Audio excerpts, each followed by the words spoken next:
एक नादान बहू से पूरा परिवार परेशान। आओ देखें नादान बहू की नादानियाँ।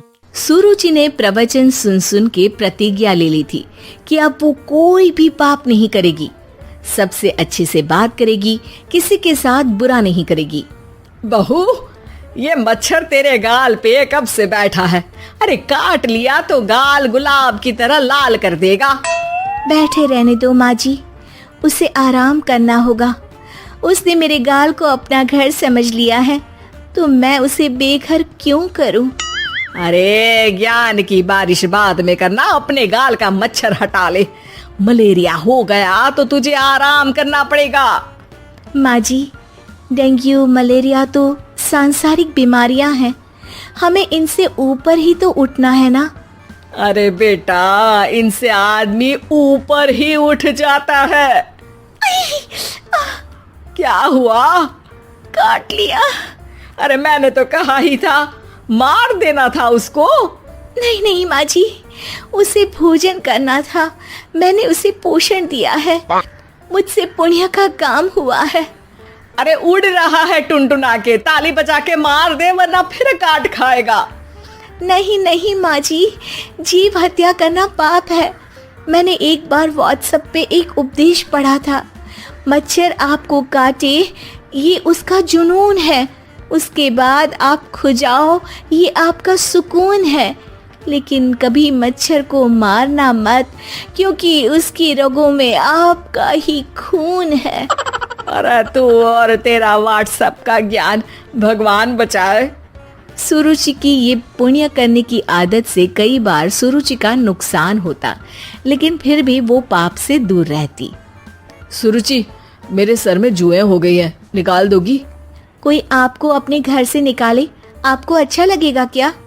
अरे लेकिन परेशान करती हैं जुएं, दिन भर सर खुजाता रहता हूँ। देखो, इसी बहाने तुम्हारे सर की चंपी हो जाती है। तुम्हें तो जुओं को थैंक यू कहना चाहिए।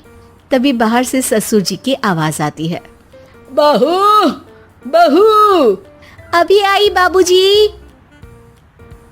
बेटा सुनो, ये देखो चाय में ना मक्खी तैर रही है, दूसरी चाय ले आओ जाओ। ला दूंगी, पर मक्खी मत हटाइएगा। अरे क्यों बेटा? मक्खी चाय का सेवन कर रही है, अच्छा थोड़ी ना लगेगा आप बीच में अडंगा डाल देंगी तो। आपको अच्छा लगेगा क्या अगर कोई आपकी चाय छीन ले? अरे पर निकालूंगा नहीं तो मक्खी मर जाएगी बेटा। नहीं नहीं बाबूजी, आप उसे पीने दीजिए, पीकर उड़ जाएगी। लेकिन बाबूजी मक्खी के साथ ही चाय पी जाते हैं। ये क्या किया बाबूजी? अरे मक्खी सिर्फ चाय ही क्यों पिए, आज सुबह मैंने मिठाई भी खाई है, पेट में ही है, वो पेट में चाय भी पीती रहेगी और मिठाई भी खाती रहेगी। सुरुचि को समझ में नहीं आता कि वो बाबूजी के इस कारनामे पर क्या जवाब दे। वो सास के पास जाती है। सास के हाथ में एक खटमल मारने की दवाई है। माँ जी, आपके हाथ में ये क्या है? अरे बेटा, तू तो बीए पढ़ी है, इतना तो पढ़ने में आया ही होगा कि ये खटमल की दवाई है। माँ जी, आप क्यों मार रही हैं खटमल? मत मारिए माँ जी, आप अपनी नींद के लिए खटमलों को हमेशा के लिए सुला देना चाहती हैं। अरे अब चुप भी हो जाओ देवी, पुरानी दवाई है, एक्सपायर हो गई है, फेंकने जा रही हूँ, नहीं मार रही हूँ खटमल। और वैसे भी खटमल से ज्यादा तो तूने हमारी नींद हराम कर रखी है। माँ जी, पुण्य करना चाहिए, आपको तो ज्यादा करना चाहिए, आपकी तो उम्र भी हो रही है। अरे उम्र से याद आया, बैंक में जाकर जन्म तारीख सही करवानी है, तैयार हो जा, कल स्कूटी चला के ले जाना मुझे। अगले दिन सास घर से निकलने से पहले दही शक्कर खा रही है और जल्दी जल्दी में हाथ नहीं धोती। बहू स्कूटी निकालती है और सास ताला लगाती है। ताला लगाते वक्त शक्कर के दाने ताले पे रह जाते हैं और दोनों सास बहू हड़बड़ी में घर से बाहर निकल जाती हैं। अच्छा हुआ कि तेरी स्कूटी में सेल्फ स्टार्ट है, वरना तू तो बोलती कि मैं किक नहीं मारूंगी, किक मार दी तो पाप लगेगा। माँ जी, इस तरह मजाक करना भी पाप होता है। दोनों सास बहू बैंक पहुंचती हैं। अभी लंच टाइम है, बाद में आना। अरे भाई साहब सुन तो लो, करवाना क्या है? अरे जन्म तारीख बदलवानी है, कैसे बदलेगी? अब किसी और तारीख को पैदा हो जाओ।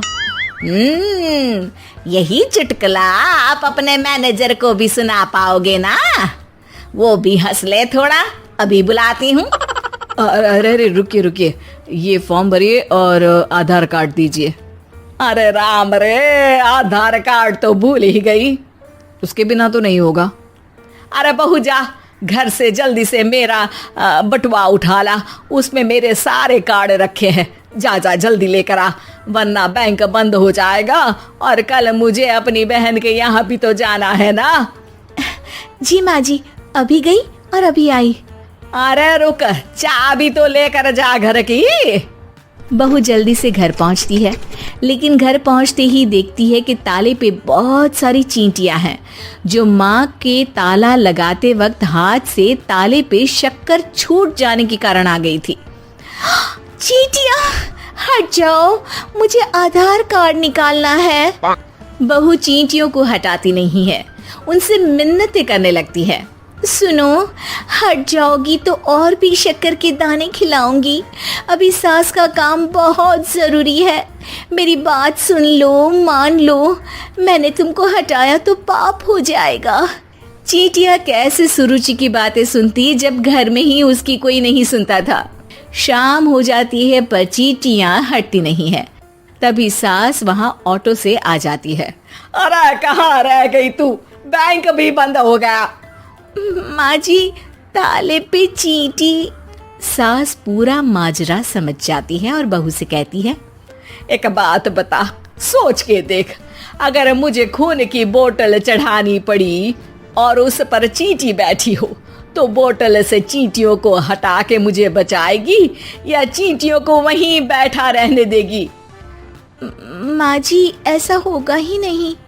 अरे चींटियों को तो मीठा पसंद होता है, खून की बोतल पे तो मच्छर आएगा, क्योंकि खून तो मच्छर पीता है। सास सर पकड़कर बैठ जाती है और रोने लगती है। तभी ससुर जी और सुरुचि का पति भी वहां आ जाता है। अरे रो क्यों रही हो? रहने दो जी, तुमको बताया तो तुम भी रोने लगोगी अपनी किस्मत पर। अगले दिन सास अपनी बड़ी बहन के यहाँ चली जाती है। पति अपना काम कर रहा होता है और सुरुचि उसके पास जाकर कहती है, ये जुएं खत्म करने की दवाई है, मैं मालिश कर देती हूँ। अरे लेकिन तुमको पाप नहीं लगेगा? अपनों की खुशी के लिए अगर छोटे मोटे पाप करने पड़े तो वो पाप अच्छे हैं जी। मेरे वीडियो देखने के लिए आपका धन्यवाद। ऐसी कहानियों के लिए चैनल को सब्सक्राइब जरूर करें और शेयर करना ना भूलें। फिर मिलते हैं अगले वीडियो में।